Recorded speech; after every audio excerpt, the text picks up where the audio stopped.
Hello everyone, welcome back to my channel. Today I'm going to review my first impressions of Tainted Grail, The Fall of Avalon. And I gotta tell you, man, this game is something else. It's much more difficult than I anticipated it being. It kind of reminds me of how your character fights, kind of reminds me of Bloodborne a little bit. The graphics are they're mid, but what surprises me a lot is that it was actually created on the Unity engine, which I'm very surprised that they were actually able to pull this one off. The created character is very simple. There's no weird, shell head thing that you have to wear on your face or anything like that. The characters actually look like they can actually kick some ass instead of looking, like they're going to get their asses kicked. But anyway, it's a basic build a character. You have average build, muscular build. Those are the only two builds you have. You have male characters, female characters, and then different colors and some different tattoos, and that's about it. Choose what you like and go for it, because honestly, this game is more of a first-person game. However, they do have a third-person option, and I will say in the third-person option, it still plays all right, but the way the character moves is a little bit strange.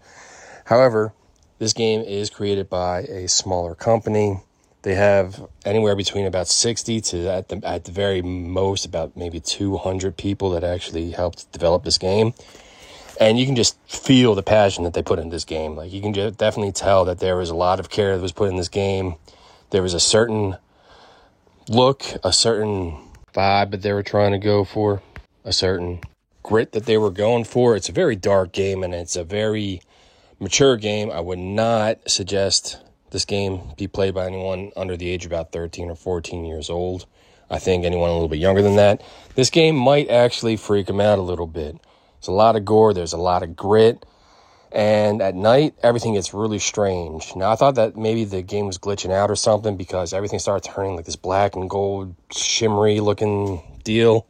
And then the music changed, and it actually bumped my anxiety up a little bit. I was like, wow, it's been a long time since a game has been able to do that to me.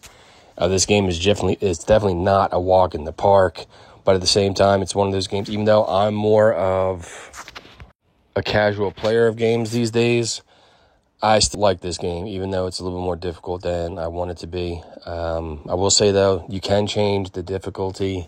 I believe the normal difficulty, is called Adventurer, and the main reason why I kept it at the Adventurer is because of Skyrim, saying that, the guards used to be an adventurer like you, and I don't know. It just feels about right. And then I think the difficulty right below it is Explorer. You can do that if the game is a little bit too challenging. The way that the buttons are set up are all right. Your menu's all right. It takes a minute to get used to, but overall, this is actually a pretty fun game. I'm enjoying it. The voice acting is actually pretty good. See, this is the weird stuff that I was talking about. All this weird shimmery stuff, and it just gets worse and worse as the night progresses. The music changes, the environment changes, everything gets more foggy. Now, I've been told that this first level is the mistiest, foggiest looking level. I don't really know what I think about all the fog, because I know it's kind of hiding a little bit. But at the same time, it does make the atmosphere very dark, very eerie. You can't always see exactly what's coming ahead of you.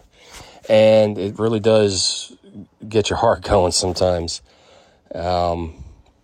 Like this thing right here. I haven't even seen this thing until I recorded it when I decided to take a walk out at night, just to show you that it does change a little bit. But throughout the day, it's a bit of an open map. As far as I understand, there's 3 zones that they call it. And I really don't like that terminology, because it is an open world to me. The difference between an open world and a zone is, I don't know, maybe the size of the map or something. Because a zone is something like Super Mario Brothers 64. You go into a level, you get the level done, you go to the next one. That's zones to me. This is more like sectioned open world, which is the same thing that I said about Avowed. The lockpicking system might look a little familiar to you. I think a lot of people will appreciate this. It is very similar to the system that Skyrim uses and Fallout games use. And I think that that's probably a plus, though the sound effects are pretty cool because those locks just sound heavy. It just sounds like they're old, rusted, and just covered in gunk in there, and that it's been just like rusting away. But anyway, that's the lockpicking system it has. You can cook food. You can make your own potions. There's a couple merchants floating about.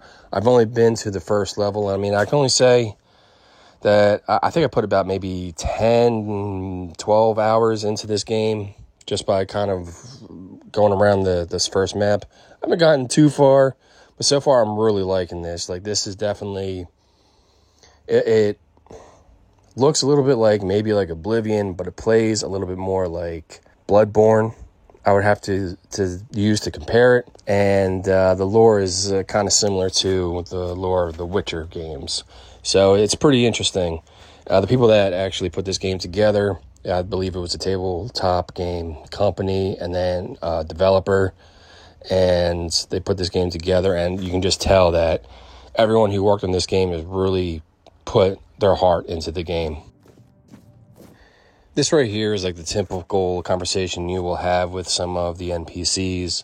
I'm not going to really record a lot of this. I'm just saying that they do have fairly decent voice actors, and they do have a little bit of like believability into the characters that they play.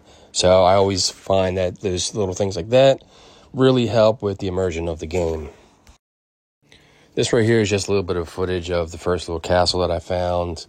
It's pretty big. It's actually, you only see like part of it, but like all these stairs go to different spots. They have little towers and stuff that are kind of web out, and this is like one of the very few areas in this first location that is deemed safe. The rest of the map, like I said, if you get caught at night, it gets rough. There is a way to fast travel, but you have to find these little pillars, and if you don't find the pillars and you don't unlock all the pillars, you can't fast travel to those specific pillars, which is I think the same way that they did it in Witcher 3. However, if you do have these ethereal cobwebs when you go and sit at your little fires, when you try to rest for the night or cook something or whatever, they will let you fast travel from your location to one of the pillars that you have already found.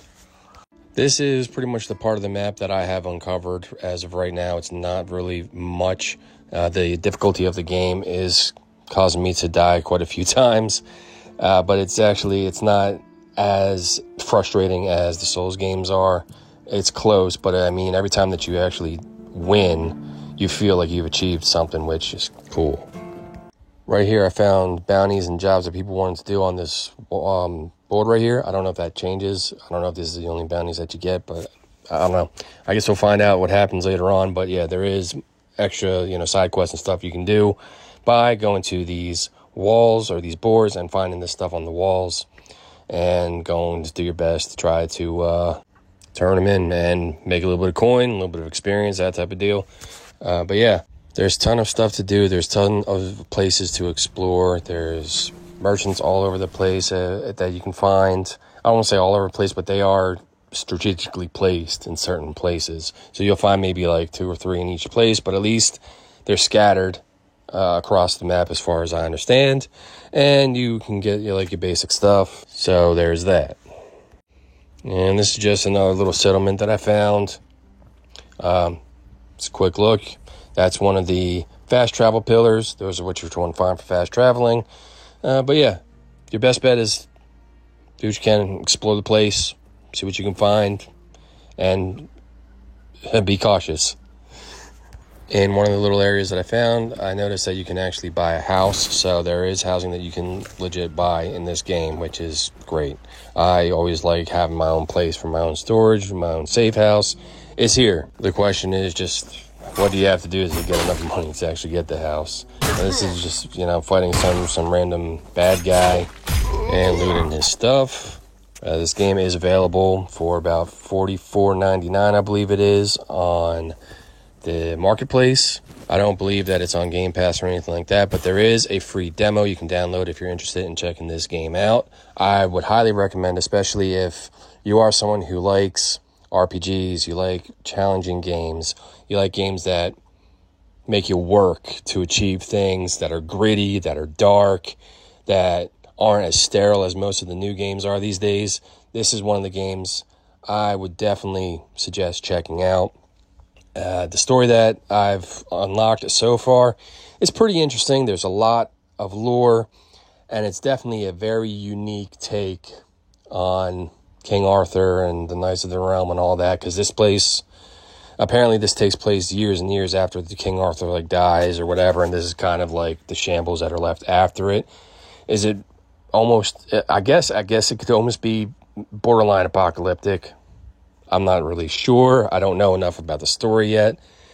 But that's where I'm at with this game. I hope that you enjoyed this little review of it. This is my first take on this game. This is my first review of this. This is where I'm at early in the game. And at this time, I think I'll give this game about a 9 out of 10, which is the highest that I've rated a newer game, and especially the highest that I've rated a game that was developed by a AA company, like a smaller group. This is a fun game. I enjoy it. I hope you enjoy it. And like I said, if you want to, there is a demo for free. The demo is about 25 gigs. Check it out. And let me know what you think about it if you do decide to check it out. Anyway, thanks for your time. Thanks for stopping in. I always appreciate it. Any questions, any comments, leave them down below, and I'll catch you in the next one. You have a good evening, morning, or afternoon, whatever it is where you're at. Bye now.